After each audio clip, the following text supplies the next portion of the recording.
It's late 1994 at Nomis Studios in West London.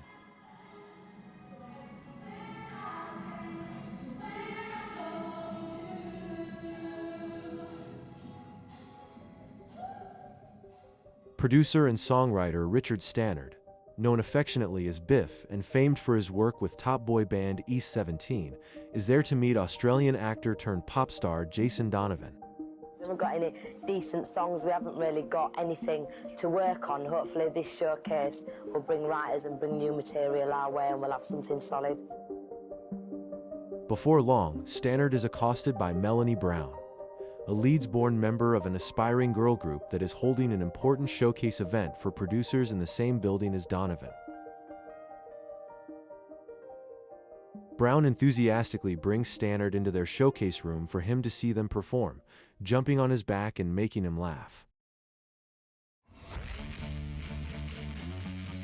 It's this chance meeting, thanks to Jason Donovan's scheduled appointment, and Melanie Brown's energetic and enthusiastic eye for opportunity, that began the creation of the biggest-selling girl group album in music history, and a legacy that would last forever.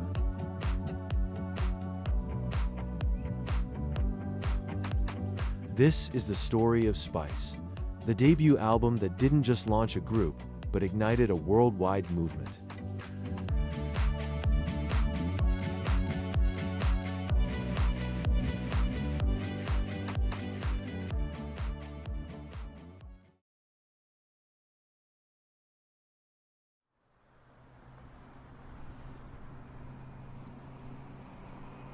In the mid-1990s, pop music was on the brink of transformation. And at the center of that cultural shift stood 5 young women who would go on to redefine global pop stardom. We are so lucky. We are doing exactly what we want to do. We're pursuing a dream. I tell you what, there's millions of kids out there that want to be pop stars. Do you know what I mean? And we're actually taking steps closer and closer to a dream. Do you know what I mean? And that is just, I couldn't be happier. Do you know what I mean? Yeah. Before Spice became a household name, it was an idea, one rooted in rebellion against the traditional music industry. In early 1994, an advertisement in industry newspaper The Stage called for young women to audition for a new girl group.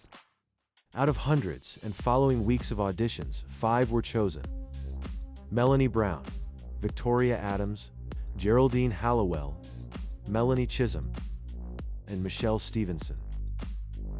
Stevenson was soon replaced by Emma Bunton, a stage school beauty, student of the group's singing coach Peppy Lemur, and former co-star of band member Victoria Adams. Originally managed by Heart Management, made up of father and son Bob and Chris Herbert, and financial backer Chick Murphy, the group quickly grew frustrated with the lack of creative control and the speed of their ascent to pop superstardom under the rigid team that had put them together. They didn't just want to perform songs, they wanted to write them, shape them, and define their own identity in their own authentic way. They had their own ideas, and more importantly, they believed in them wholeheartedly. Their manufactured beginning had been quickly usurped by their unrelenting drive and ambition to pave their own way and take control of the group. They performed to me for about an hour with Chris Herbert, their manager, sitting on the floor, kind of like, "What do you think?" kind of thing, and we were just like blown away, completely blown away. Stannard fell in love with the girls, then known as Touch, and writing sessions with him and his writing partner Matt Rowe were penciled for January 1995 at the Strongroom Studios in East London, where they were seemingly in good company. When Spice Girls were writing and recording their first record, we were in a studio called Strongroom, which is just around the corner. We were there making Spice. We had Prodigy a few doors down, making Fat of the Land. We had Orbital. They had their studio, like, within this, like, little courtyard. Even Alexander McQueen had his studio above. And all of this was going on in this, like, at the time, a really dirty little rundown part of London. After almost a year of very little progress towards making an album, the girls were finally able to make their own music with esteemed songwriters who had current hits in the chart. The first song to come from this collaboration was Feed Your Love, a slow and sensual number that was deemed too rude for inclusion on the album. Then came Wannabe, an up-tempo song that saw the girls record seemingly random bits of rapping, chanting, and singing, which were then stitched together to create the final track. The more melodic Two Become One was then written, inspired by a close relationship forming between producer Rowe and band member Jerry. Stannard and Rowe found themselves getting very close to the girls, hanging out outside of recording sessions and cautiously advising them on their choices and decisions.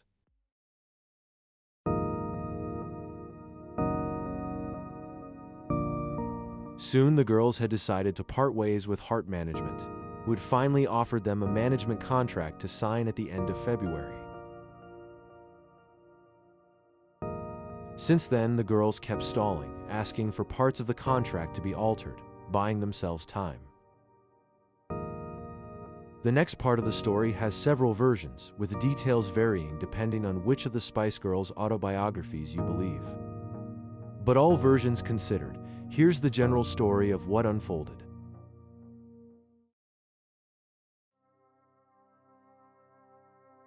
It was a Friday, and according to the Evening Standard's Patrick Walker, the stars were in perfect conjunction, packing up the group's belongings in bin bags at the house owned by Chick Murphy on Boyne Hill Road in Maidenhead, where they had lived together for 9 months.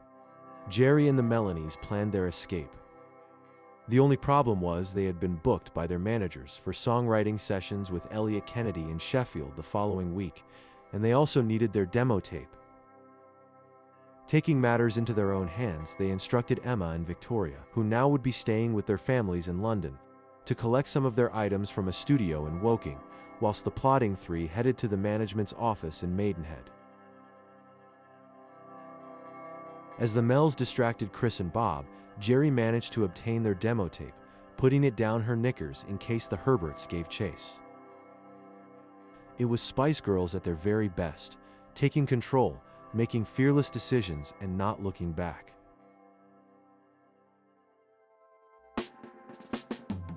The plan then was to meet at the M4 roundabout where Victoria and Emma could grab their own belongings out of Jerry's Fiat Uno and load up Victoria's Renault Clio.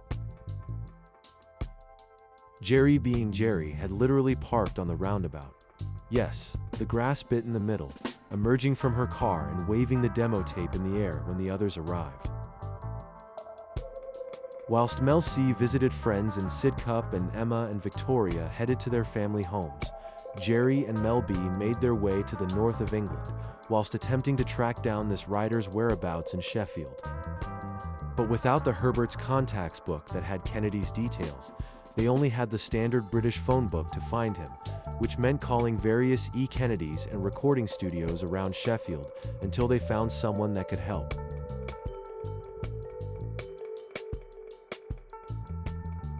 Eventually, they got hold of him, and fortunately, he was still willing to work with them despite their sudden lack of management. Kennedy's previous hits included Take That's Everything Changes in 1994, making him an attractive songwriter for the girls to work with. So you were working with the girls back in the day? I was, from the very beginning pretty much. Soon after they were a girl band, I met the guy who was managing them at the time with the idea of getting together, and then they sort of fell out the day before they were coming to work with me. And he didn't give them my phone number, so they drove to Sheffield. To find you? To find me. How? And I just thought it was the most amazing thing. So that was it. And then of course the next question was, have you got anywhere for us to stay? So so they ended up crashing at my house, which was brilliant. Yeah, all of a sudden I had 5 new sisters. The Herberts tried to stop the sessions, warning Kennedy that if he worked with the girls, who were now named Spice, he would be unable to work with another of their acts. But Kennedy had already fallen for Spice, and incidentally didn't take well to being threatened. The next day, we picked up Mel C from the bus station, and Emma and Victoria, who had been to the lawyers, and that's it. They'd fired their manager, but so it was like a stressful day, but this incredible sort of day for them. The The group drew out money from their accounts to pay for the studio time, and the sessions went ahead as planned, with Love Thing being the first song born. And we went into the studio, we wrote Love Thing, which is on the first album. I remember the third day of the session, Jerry came in, she'd been out that morning, she came in and she gave all the girls a gold ring, and that was the gold ring with Spice inside it. And she gave it to all of them right there in front of me in the studio and said, "This is going to keep us together, this is our connection," and gave the girls the ring, which is the front cover of the album. Kennedy would suggest a melody to the group, then together they would write the lyrics, a winning method that allowed the girls the possibility of infusing their own words, feelings, thoughts, and attitude into their songs. Further songs, Say You'll Be There and Step to Me, were also created during sessions with Kennedy, who became good friends with Jerry in particular, often staying up late having deep conversations together. I said, well, there's one nice Chinese restaurant. Should we go there? And they were, right, we're taking you there. And we went there and had dinner. And you know what? God bless them. They all got a checkbook out and wrote a check for a fifth of the bill and paid for it all. I mean, if that guy had those checks now, which would be worth way more than the value, I think they were like £11.50 each or something. Kennedy also allowed Jerry, Melanie Chisholm, and Victoria to stay at his house during their time up north, even giving his bed to Jerry and Victoria whilst he slept on the sofa. And Melanie Brown and Emma stayed with Mel's mum in Leeds. Mel's mum, Andrea, who had been supporting her daughter financially, was concerned that things were taking a long time to get going with the group, whilst offers or other work were coming in and being turned down. Can you put some money into my account? I can't even buy any food. We've got no dinner. They were going round to Emma's mums who had no money, and she was having to make toast for them all for dinner. I said, leave this crap group. Leave it. They've not... I haven't heard you sing. What's happening? So she brought them all up to sing in my kitchen. And when I heard them, I thought, yeah, they are so good. But I did actually comment. I said, you all look really good, but Mel C can't wear them tracksuits. So she just doesn't look right. So she looks too scruffy.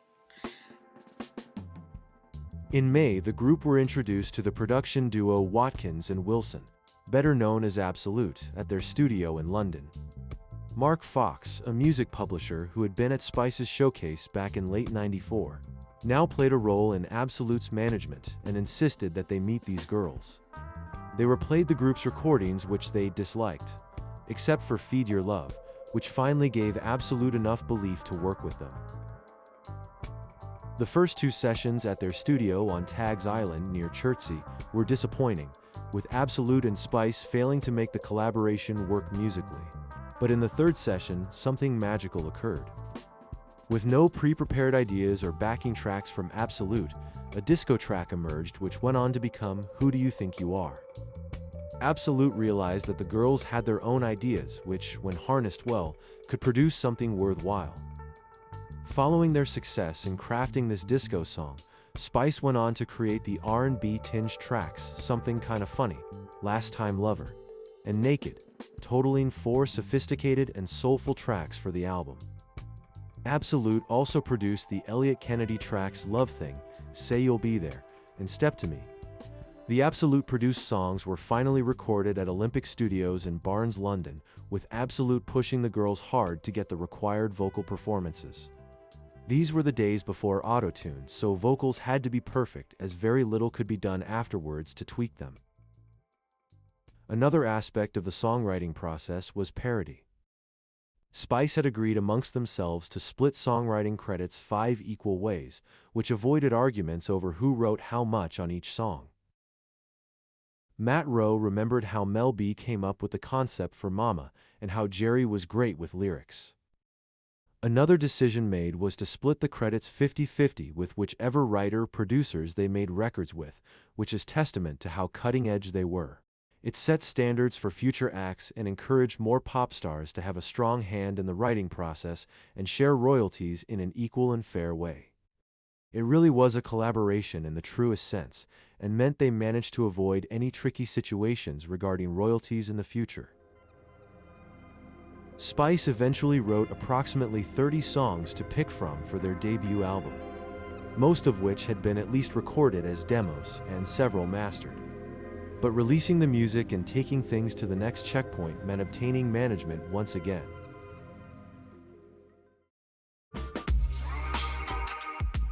Whilst the Herberts and Murphy had concocted the group, in terms of those 5 girls being together, it was the girls themselves who had developed their act. Following the tight constraints and slow pace of their first managers, they had honed their skills in singing, songwriting, and defining their image. Second to their music was their ethos, their mantra, which came from their strong personalities and collective confidence. Thus, Girl Power was renovated, from a throwaway title of an album by pop group Shampoo, to a rally cry calling upon women, in particular young women, to join Spice's adventure and get into their vibe, attitude, and zest for life. Attracting a manager who would allow them to keep this level of creative control, with an album already mostly complete, was the important next step. With help from their industry friend Marc Fox, the girls drew up a short list of managers to arrange meetings with. At each meeting, Spice would burst in and perform their songs. They were loud, proud, and intimidating, but all in the best way. Paul Conroy of Virgin Records remembered how the group's energy felt quite punk in the way they assaulted an office. Simon Fuller, the manager of Annie Lennox and Kathy Dennis, was passed a tape of Spice's Something Kinda Funny and was connected to the Absolute Boys. Having heard the song, Fuller contacted the group for a meeting at his office in Ransom Dock, Battersea. And he, it seemed, fit the bill for what the girls were looking for, having helped various strong female artists have success globally. It took somebody that was not afraid to take the ball and run with it. You know, you had to have balls to take a song. He was also vastly different to other managers they had met, softer, quieter, and calmly in control.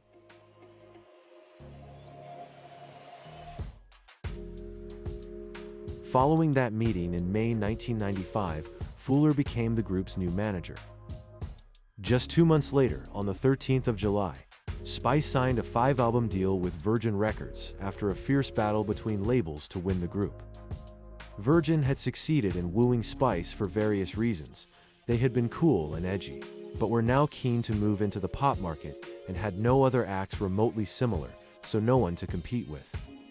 They also demonstrated unrelenting reassurance that they would give the group their full backing for a global campaign.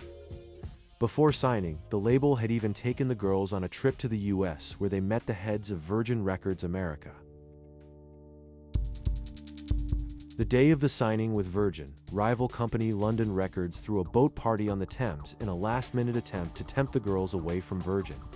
It didn't work, but now in the party mood, they asked their new PA, Camila, to send inflatable Ann Summers dolls to Virgin Records headquarters in the limo that they themselves should have arrived in.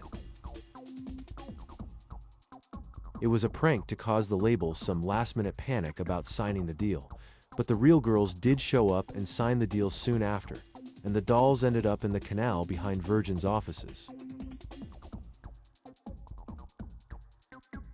Champagne bottles popped, drinks flowed, and flowers were presented before Spice, now considerably drunk, headed off for a celebratory dinner, courtesy of their manager.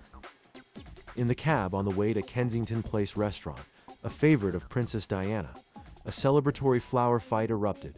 Cigarettes were dropped on the champagne-soaked floor, and Victoria's knickers were removed and thrown out of the window.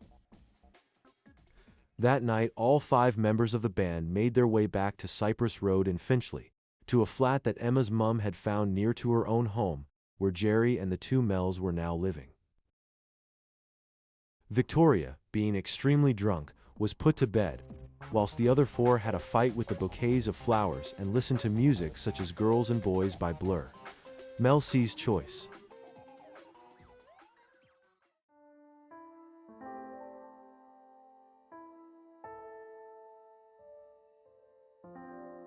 It would be another year before their music actually hit the shops. Finishing touches needed to be made to the album. The group's name was adjusted to Spice Girls due to a trademark issue with a rapper named Spice, and agreements needed to be made about the first single. The band were adamant that Wannabe was crazy enough to get them noticed, as well as introducing them and their energy at large. Ashley Newton, head of A&R at Virgin, was equally adamant that the group should lead with the cooler love thing, or say "You'll Be There" from the Kennedy sessions. The label and their manager took some convincing, but the Spice Girls' personalities were not the sort to be pushed around. They had creative control after all, and following a more pleasing mix created by Mike "Spike" Stent, Wannabe was eventually landed on as the first release. It was so unique, it was like nothing you'd ever heard before. And I was just like, that is our first single, that is it. The accompanying music video also created a dilemma for Virgin Records. Once again, Ashley Newton found himself seriously unsure about the dark and potentially threatening nature of the video, which was supposed to have been filmed in Barcelona with beautiful Mediterranean light, but had relocated to St. Pancras Hotel in London after the director failed to get permission to use the Barcelona building just days before the shoot date. Yet again, the Spice Girls argued with Virgin, stating that this video represented them, warts and all, having fun and doing what they do. The group's instincts were not only right, they were magnificently vindicated. When the music video was released on the Box TV channel, it went to #1 within 2 hours of release and stayed there for 13 weeks, only being eventually replaced by the Spice Girls' second single, giving the Spice Girls their best possible public launch.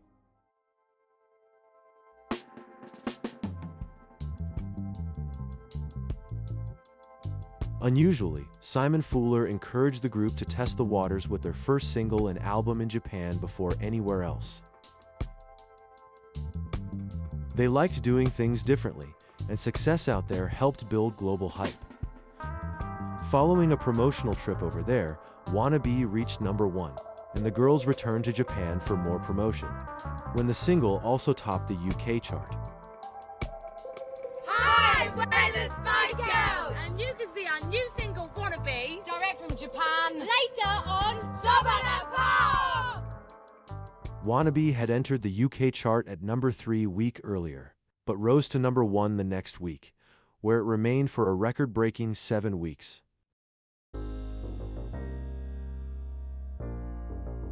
Any doubters, either in their own camp or elsewhere, were fully proved wrong. The girls naturally celebrated in Japan, whilst their friends and family celebrated back in the UK. It felt strange to them to gain this massive achievement back at home, whilst they were on the other side of the world doing promo. Due to their Japanese promotional responsibilities, they had also not been able to perform their hit in the iconic Top of the Pops TV studio, instead filming performances for both their entry position of #3 and first week at #1 in outdoor Japanese locations. Hi, we're the Spice Girls, and we're #1! See us later on Top of the Pops! Now back home, they were able to record studio performances celebrating their next few weeks at the top of the singles chart. Not only had things gone well with the single campaign, they'd gone stratospheric. But whilst Wannabe launched them as a pop group, it was not the launch single for the album. The group faced many doubters. Girl bands don't sell as many records as boy bands. Girls don't sell magazines. This won't work. This single more than served its purpose in launching the Spice Girls to the masses. All eyes were now on them. But would their follow-up, the all-important second single that would actually launch the album, achieve similar success and prove they were a proper group? Or would Wannabe make the Spice Girls, as many had predicted, a one-hit wonder?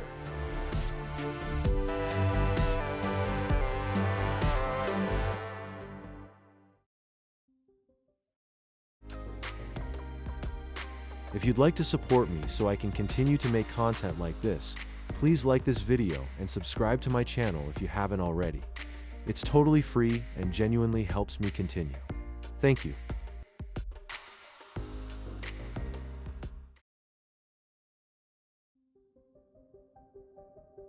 It's the 5th of September 1996 and the Spice Girls have just flown to Los Angeles. We're in LA, shooting our new video, and we're trying to do some training to look well.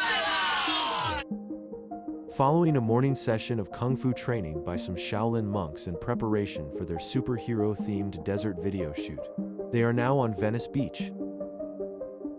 They're here to do a feature for More magazine, which includes fortune-telling, pretending to busk, and posing for photos with local Muscle Beach characters.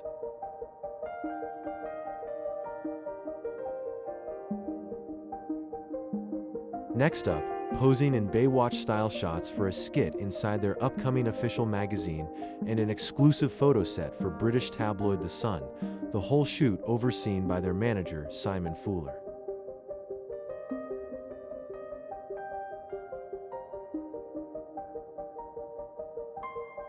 The following day, they head to the nearby Mojave Desert to film their all-important second music video.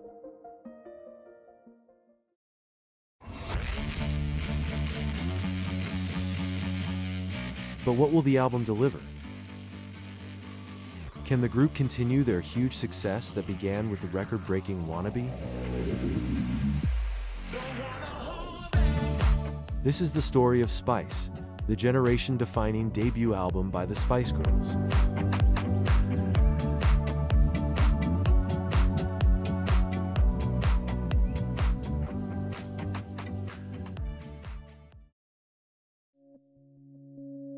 Finally, the best-selling pop groups of recent years have been mostly male, like Take That, Oasis and Blur. And then, 4 months ago, from nowhere, came the Spice Girls. Today, their record label said the girls' new single was selling faster than any since Jerry and the Pacemakers. Spice Girls have got an album coming out shortly. We've written it. It's 10 strong, wicked tracks. It's very, very diverse. And I think, you know, everybody will be able to identify with at least one song on there. Trip hop on there, rapping, soul, everything on there. Really cool. I think it's going to be out in November. You know when you buy an album and it all blends into one, you think, God, this one is just pucker. The Spice Girls have become the hottest band on the planet after just one single. And their follow-up release, the cooler and more R&B influenced Say You'll Be There, packs just as much attitude as its predecessor. Things are different this time. There is an album to launch off the back of the single, so its success is imperative to the group's future. They may have spent 7 weeks at #1 in the UK with Wannabe, which served them well as an introduction to the group. But Say You'll Be There needed to establish the group as a band, not a novelty act.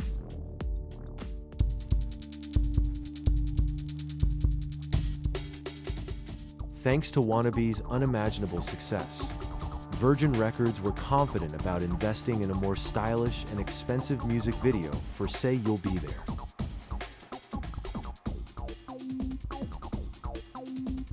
Whilst the Wannabe video was dark and felt low budget, Say You'll Be There was the opposite. Male models including Madonna's ex-boyfriend, muscle cars, the stunning desert backdrop in blazing sunshine, and 5 kick-ass characters, all ensured a visually pleasing promo which went on to win several awards. Tell me about your album. We spent a lot of time on the album. It's taken us 2 years to write it. We wrote lots of tracks and we cut it down to 10. We want to show a natural progression, and maturity within our music. So we're really, really proud of it, and we hope everybody enjoys it. An amazing thing has happened today. Spice Girls outsold Boyzone by about 5 to 1. A week before its release, Say You'll Be There had racked up 334,000 advance sales, the highest ever for Virgin Records. The single went straight in at #1 on the UK singles chart and held the top spot for 2 weeks. And now, stand by for some outrageous behaviour, because I'm happy to say, for the second time, the Spice Girls are top of the pops. It was official. The Spice Girls were not a one-hit wonder.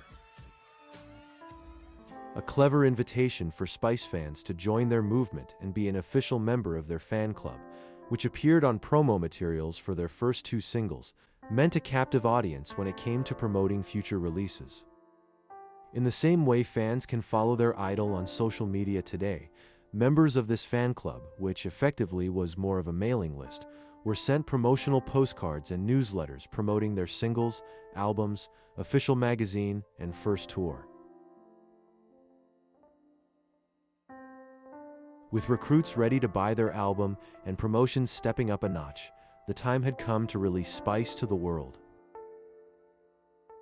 10 tracks were selected for the album: Wannabe, Two Become One, Mama, and If You Can't Dance from the Stannard and Rowe sessions, Say You'll Be There, and Love Thing from the Kennedy sessions.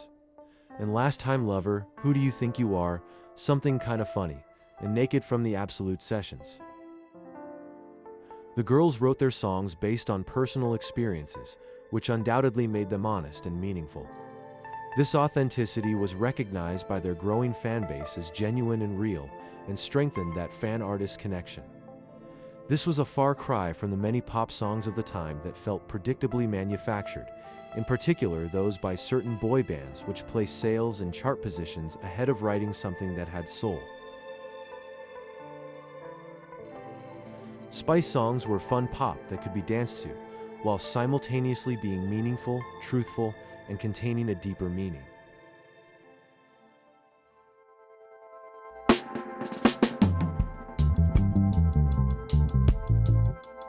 The album's artwork used photography by Kunihiro Takuma, taken on one of the group's recent promotional trips to Japan.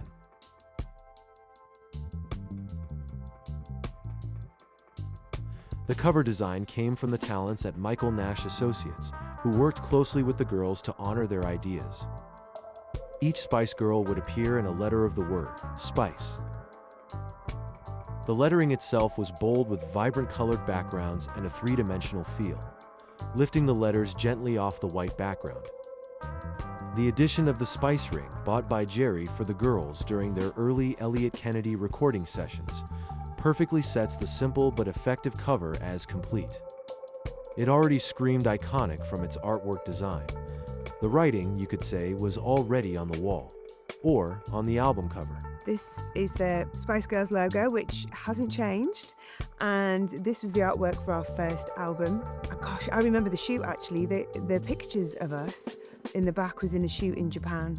I'm in the eye, right? Sporty Spice is in the eye, and I've got on a lime green vest. I think it's from Topshop.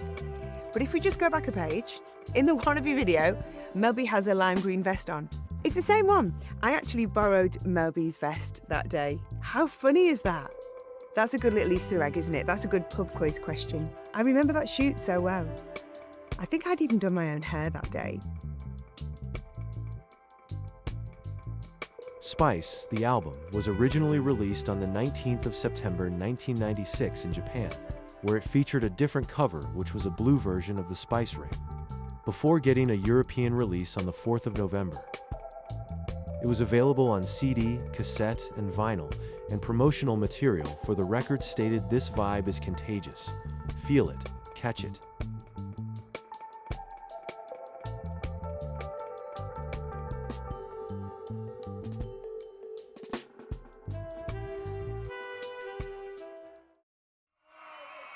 The album era, and indeed its sales, evoked feelings of Beatlemania from 30 years earlier. Yesterday, Regent Street did it with political propriety. Today, Oxford Street hots it up with sizzling spice. The Spice Girls arrived in style just minutes ago to light up Oxford Street for the festive season. The band were in great humour, who wouldn't be with 2 #1 hits, and fans joining their club at the rate of 10,000 a week.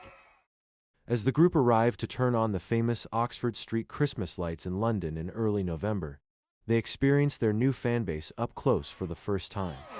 7, 6, 5, 4, 3, 2, 1.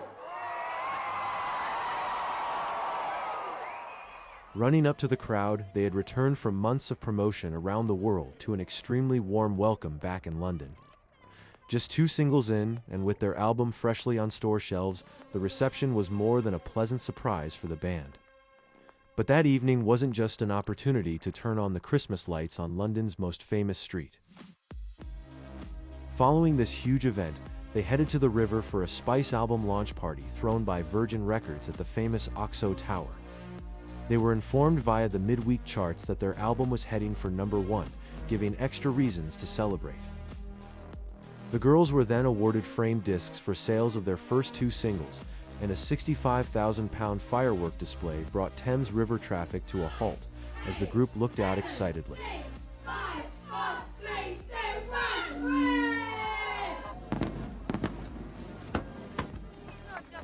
Us lot, is it? It's for everyone, really. And it is. In fact, it's not for us. It's a big thank you for everyone who's helped work. I mean, Spice Girls is a lot more than us five.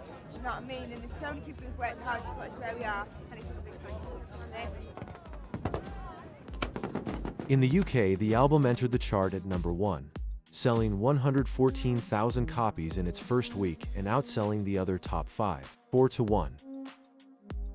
Newspaper The Times said it has a depth of feeling that goes well beyond the superficial charm of traditional teen pop. The group became well known for its seemingly endless amount of available merchandise. Aside from their records, they went on to release everything from dolls to cameras.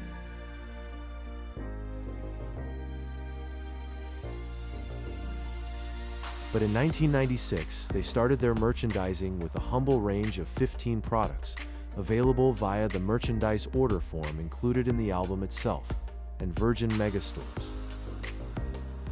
This range featured a bomber jacket, ring binder, wall calendar, mini rucksack, mug, and a poster that used a shot from that Venice Beach Baywatch-style shoot.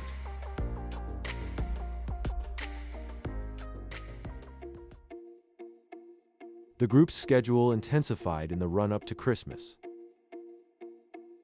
One of their ambitions was to score the chart double, gain both the #1 album and #1 single in the UK for Christmas week.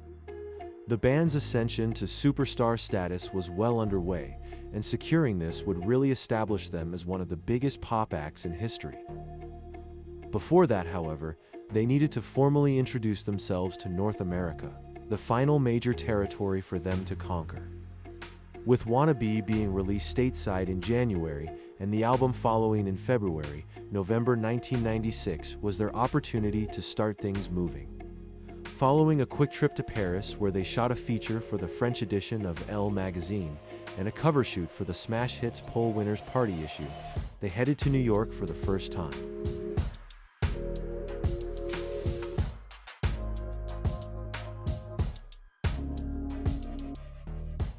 Top of the Pops magazine were to produce a 16-page poster magazine featuring the Spice Girls in New York, and had sent editor Peter Lorraine and photographer Julian Barton to get shots of the group posing around the Big Apple.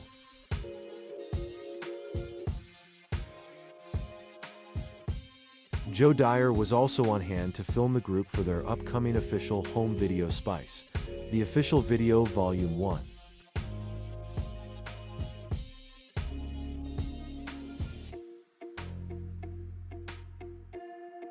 Whilst being photographed for the US magazine interview, the girls were taken off one by one for individual interviews with Peter Lorraine for Top of the Pops. It was hectic, but that's what their schedule had become, and America couldn't be broken by gentle promotion. It had to be preceded by countless radio interviews and magazine features.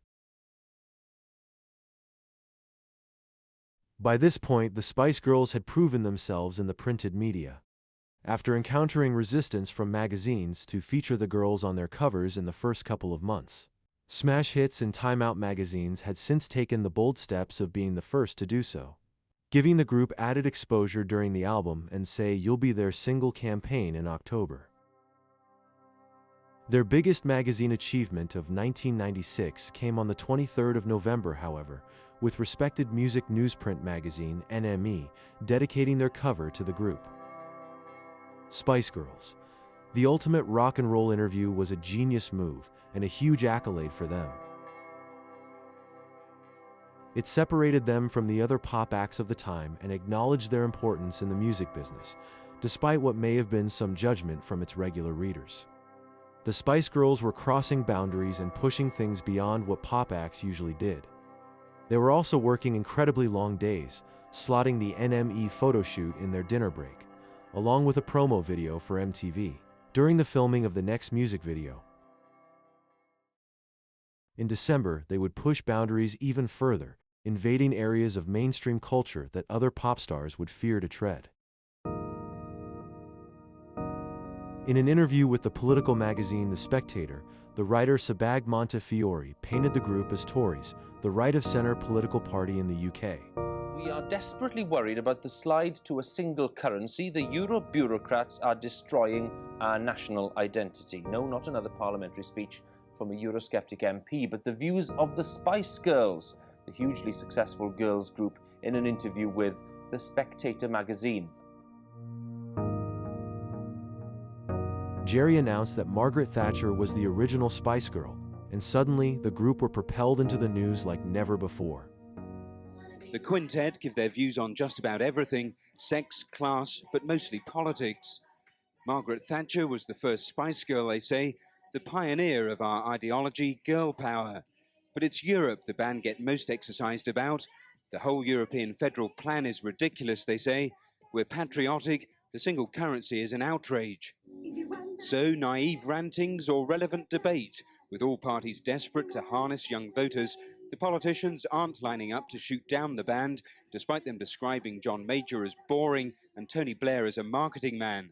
The overall message that the Spice Girls' contribution to political debate is sending to young people is that actually politics is important. And I think that's an important message, given that we know that something like 45% of under 25-year-olds didn't vote in the last election. They had transcended pop music, and their political views were suddenly being discussed by everyone from taxi drivers to the national TV news presenters. The truth was that the Spice Girls were politically mixed, but the Spectator decided to frame them as Tories nevertheless. The controversy did little to harm the group. In fact, it elevated them to household names, which can have only helped sales of their album. That interview had taken place backstage at the Smash Hits poll winners party in early December, where the group won 3 awards: Best New Act, Best British Group, and Best Video for Say You'll Be There. This wasn't their first brush with controversy, however. Jerry's past as a nude model had surfaced in the tabloid newspapers, a worrying turn of events when you consider the average age of a Spice Girls fan. But surprisingly, this also failed to harm the group, instead giving the public another exciting story to read and furthering the group's reach and appeal. Their core audience didn't seem to mind, and the group appeared united in their stance that none of them were perfect and that there was nothing wrong with that type of modeling. Behind closed doors, the now obvious extent of the naked photographs, which Jerry had downplayed, may have caused some friction amongst the girls. But with sales only growing, any internal conflict on the subject appeared to blow over.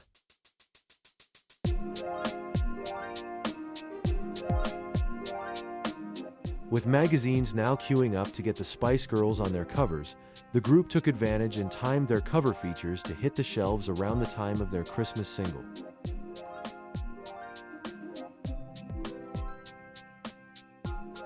They also took a group of competition winners to Lapland to hang out and meet Father Christmas.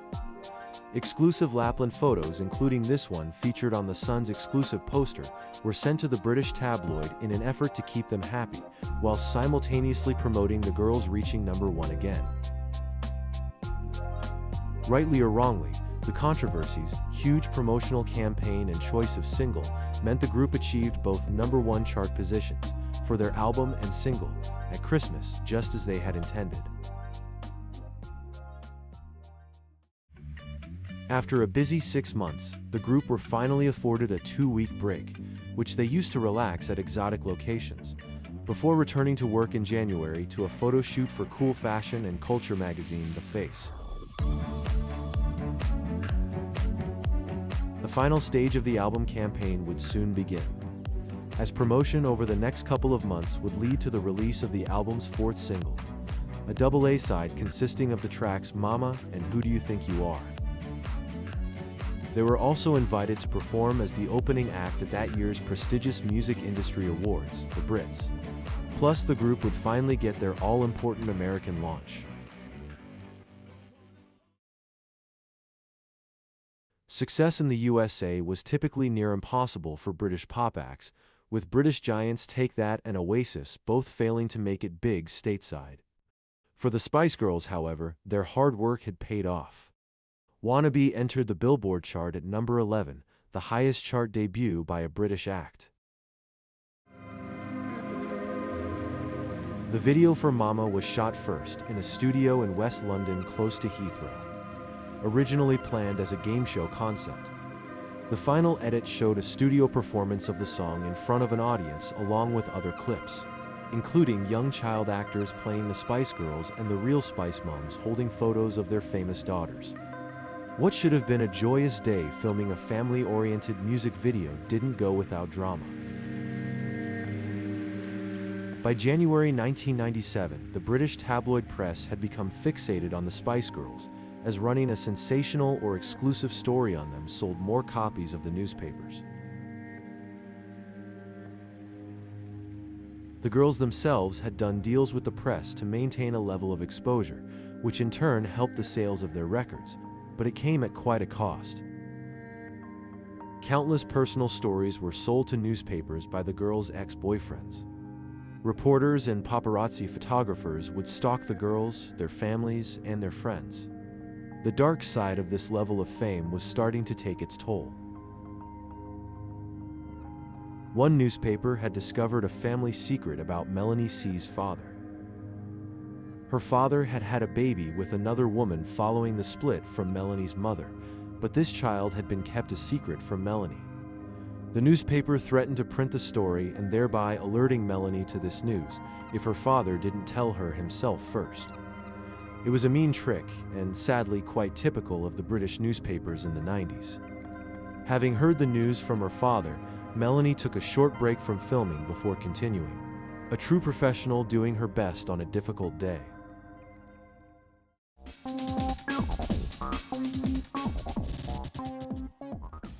Wannabe had climbed to number 4 on the Billboard chart when the girls revisited New York at the end of January 1997, in time for the impending release of the album.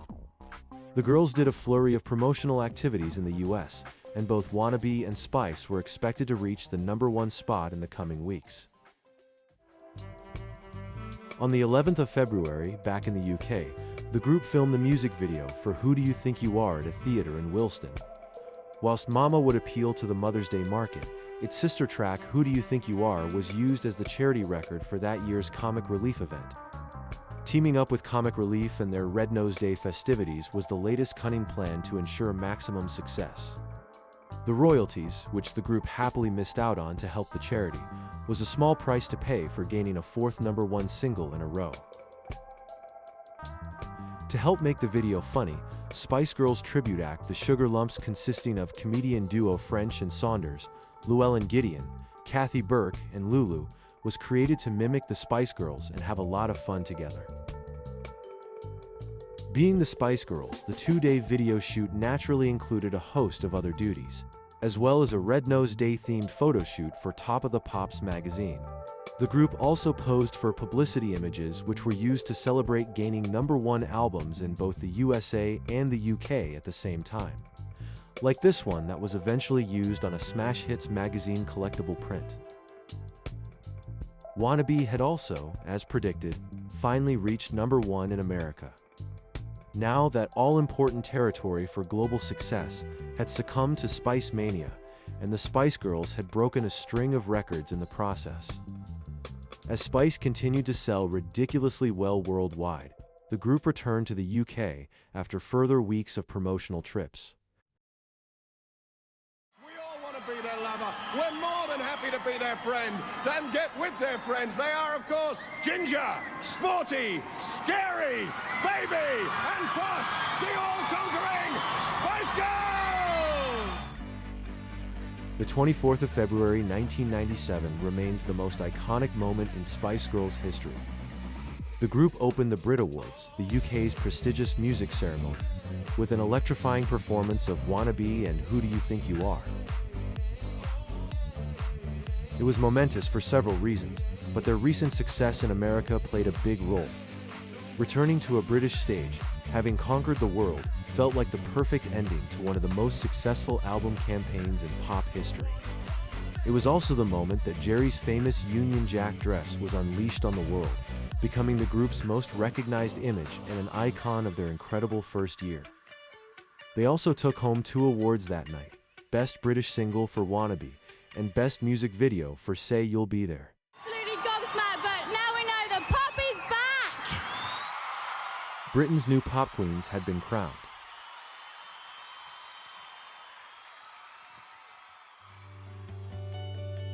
Mama and Who Do You Think You Are became the group's fourth #1 single in a row, making the Spice Girls the first act in British history to have their first 4 singles reach #1. This was a major success for the charity too, with the single raising an estimated £1.5 million for comic relief. The album Spice spent a total of 15 non-consecutive weeks at the top of the chart and was certified as 10 times platinum in August 1997. In Europe, it became the biggest-selling album of the year 1997. This was undoubtedly the beginning of Spice Mania, and a record-breaking start to a long and much-celebrated legacy.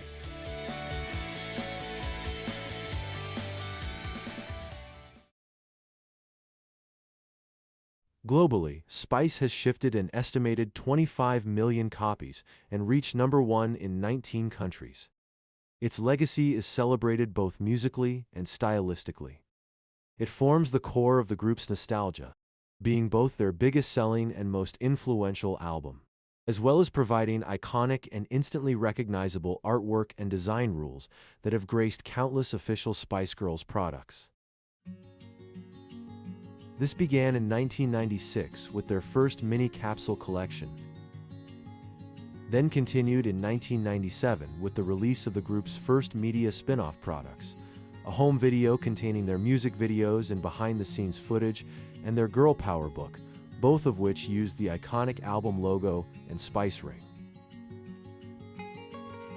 By the end of 1997, the group's merchandise had grown unimaginably large, with licensing deals and brand partnerships keen to use the Spice logo to sell their products. The band's own merchandise continued to use the album's artwork even after the release of their second album, which had a new logo. The Spice album art has been used to great effect in the branding of the group, even up to 2026 when the Royal Mint used their album colors on a £5 coin.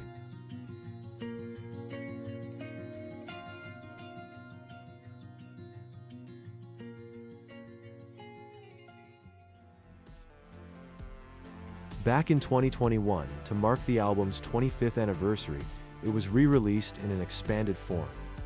Available with remastered tracks, demos, and B-sides, Spice 25 gave fans a chance to own the album with extras, and this release itself came in different forms. A Zoetrope vinyl picture disc,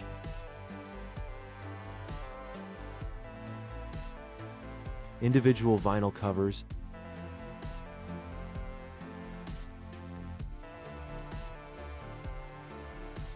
five differently colored cassettes, and a CD book with prints, plus a range of commemorative merch items, gave fans a choice of format to celebrate the occasion. Spice remains the biggest-selling girl group album in history and is in the top 60 biggest-selling albums of all time. Its string of massive hit singles, cool, edgier album tracks, and simple but iconic record artwork all contributed to its iconic status in the landscape of popular music. From fleeing their original management and driving to Sheffield to find hit songwriter Eliot Kennedy, to pranking Virgin Records on their signing day and demanding Wannabe be the first single released. Spice was created with the insightful vision of 5 young women looking to share their feelings and make a mark on the world. They had crafted the perfect pop album released at the perfect moment. It now takes listeners back to a simpler and more exciting time, evoking feelings of positivity, empowerment, and nostalgia. Praised for both its cultural significance and beautiful production, it stands proudly as a symbol of success, a collection of top-class timeless pop songs, and a mark of 90s culture and young 90s feminism. It established the Spice Girls as a serious force in the music business, allowed them to make 2 further studio albums, and eventually release a greatest hits compilation in 2007. The center of the Spice Girls' success is undoubtedly this iconic album. No other girl group has come close to producing a record with as many ingredients for success as Spice, and it will live on to be celebrated in pop culture for many years to come.